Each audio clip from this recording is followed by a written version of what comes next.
हमारी आराधना आपको प्रसन्न कर सके, हमें ऐसा आशीर्वाद दीजिए। हे नाथ, जो मनुष्य जीवन प्राणी बड़ी आस से आए उनकी आस पूरी करना। हे नाथ, जो तेरा शुद्ध भाव से ध्यान करे उसकी विद्या को वरदान देना। हे नाथ, तेरी सदा जय जयकार होगी और तेरा सदा गुणगान होगा। ये आपसे अरदास। आपका मनाभाव अध्याय यही कहता है। यही कुछ पंक्तियां हैं जो आपको सदा परमात्मा से जोड़ने के काम आएंगी। तो मनाभाव समाप्त होते हुए कहेंगे, श्री चरण धुनी महारानी के चरणों में कोटि कोटि प्रणाम, कोटि कोटि प्रणाम। तृतीय चरण, ये तीसरा चरण है। इसमें क्या है? इसमें कौन है जो इस दरबार की प्रतिक्रिया को सुशोभित करता है? तो क्या है? श्री चरण धुनी महारानी, जो पवित्र नाम है, पवित्र ज्ञान है, जो पार ब्रह्म के चरण की शक्ति का अंश है। मतलब जिनके होने ना होने से फर्क नहीं, लेकिन उनके ज्ञान से बहुत बड़ा हमें अंश प्राप्त होता है। ये उनका आशीर्वाद है। चरण धुनी महारानी ब्रजलेखा की सखी हैं और सखी होने का मतलब है उनके शरीर का अंश होना। तो ये चरण धुनी महारानी उनकी अंश है जो उन तक हमारी अरदास और अर्जी को पहुंचाती हैं। और उनकी कृपा से सौभाग्यवश आज चरण धुनी पाठ सुनने का मौका आप लोगों को भी प्राप्त हो रहा है।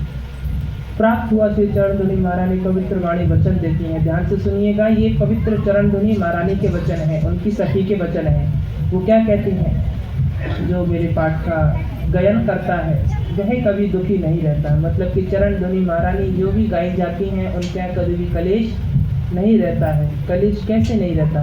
वो कहती हैं, यदि सुबह अंधेर विद्या सूरज की किरण पड़ने से पहले यदि मुझे गा दिया जाए तो पूरे दिन आपको शुद्ध शांति प्राप्त होगी। ये मेरा वचन है। ये कौन वचन दे रही हैं? ये सखी चरण धुनी महारानी आपको वचन दे रही हैं। दूसरा क्या कहती हैं? जो मेरा पाठ अपने घर में करवाता है। चरण धुनी का पाठ एक ऐसा पवित्र पाठ है जो बहुत जल्दी ही पवित्रता घर में फैला देता है। वह कभी कंगाल नहीं रहता, क्योंकि चरण धुनी महारानी में लिखा है कि ना चाहूँ सोने की माला, ना चाहूँ मोती की माला। यहीं पर ही पता चल गया है कि आपके मन को वह साफ कर रही हैं। फिर चरण धुनी हो वह घर नहीं रहता, वह देवी का एक चरण स्थान बन जाता है, क्योंकि वहाँ उनके अंश प्राप्ति दर्शन हो रहे हैं। उनके यदि पन्नों का ज्ञान भी वहाँ पहुँच गया तो यह हमारे लिए सौभाग्य की बात बन जाती है। और यही आपका तृतीय चरण के आदर्श में पहले अध्याय समाप्त होते हुए कहेंगे, श्री चरण धुनी महारानी के पवित्र चरणों में कोटि कोटि प्रणाम। आइए आपको भक्ति धुनी सुनाते हैं। भक्ति धुनी क्या है? यह हरि चरण का ही सबसे मुख्य स्थान है। ये हरि चरण है। ये भी एक वंदना है। ये वंदना सखी गाती हैं ब्रजलेखा को प्रसन्न करने के लिए, क्योंकि ब्रजलेखा छोटे मोटे भाव से प्रसन्न नहीं होती है। ब्रजलेखा कहती है, यदि मुझे जगाना है तो मेरे लिए वंदना करनी पड़ेगी और मेरे लिए भेंटें चढ़ानी पड़ेंगी। तो हम दास हैं, हम कंगाल हैं, लेकिन हाँ, हम वाणी के कंगाल नहीं हैं। हम वाणी से उनको भेंटें प्रदान कर सकते हैं। तो इसमें क्या लिखा है? सभी लोग हाथ जोड़ेंगे और वंदना करेंगे। ये दूसरी वंदना है। क्या है?